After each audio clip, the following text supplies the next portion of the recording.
vengo con mi familia Kumi a un baile. Eve. Sano hei. Anna. Sano hei.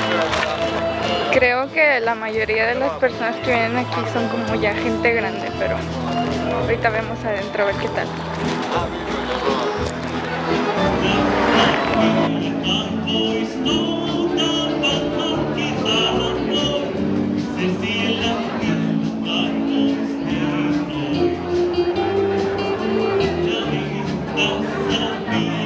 Hola, estoy en Ihanti y estoy en un baile de Juhannus y hay mayoría de gente viejita, pero está muy bien. Ahorita les explicamos qué es el baile y por qué lo están haciendo.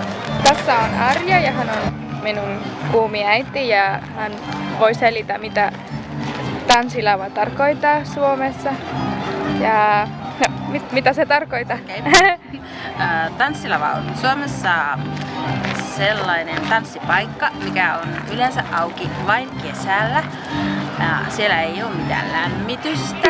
Se on kylmä paikka talvella ja kesällä naiset tulee sinne kukkamekoissa ja miehet ruutupaidoissa ja miehet pyytää naisia tanssimaan saanko luvan ja sitten tanssitaan valssia, tangoa, humppaa, enkkaa ja joka ilta, joka kerta on tunti naisille ja silloin naiset menee ja pyytää miehiä tanssimaan. Okei, kiitos.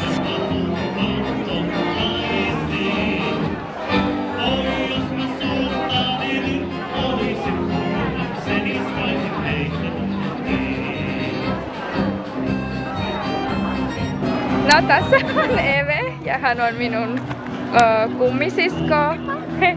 Niin, voitko kertoa mikä on sinun lempiasia juhannuksesta? Juhannuksena parasta on olla yhdessä perheen kanssa ja syödä tosi hyvin. Niin. Ja se, että on yötön yö, aurinko ei laske ollenkaan, niin voi valvoa koko yö ja tehdä mitä haluaa, eikä voi ottaa rennosti.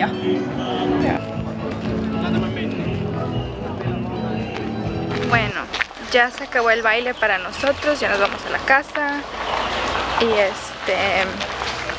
después les hago otro video, a ver de qué, ahí me dicen. Son casi las 12 y... Ahí viene Karen. ¿Qué más? Hermana, ya sé que ves mis videos, pero... I love you, Karen.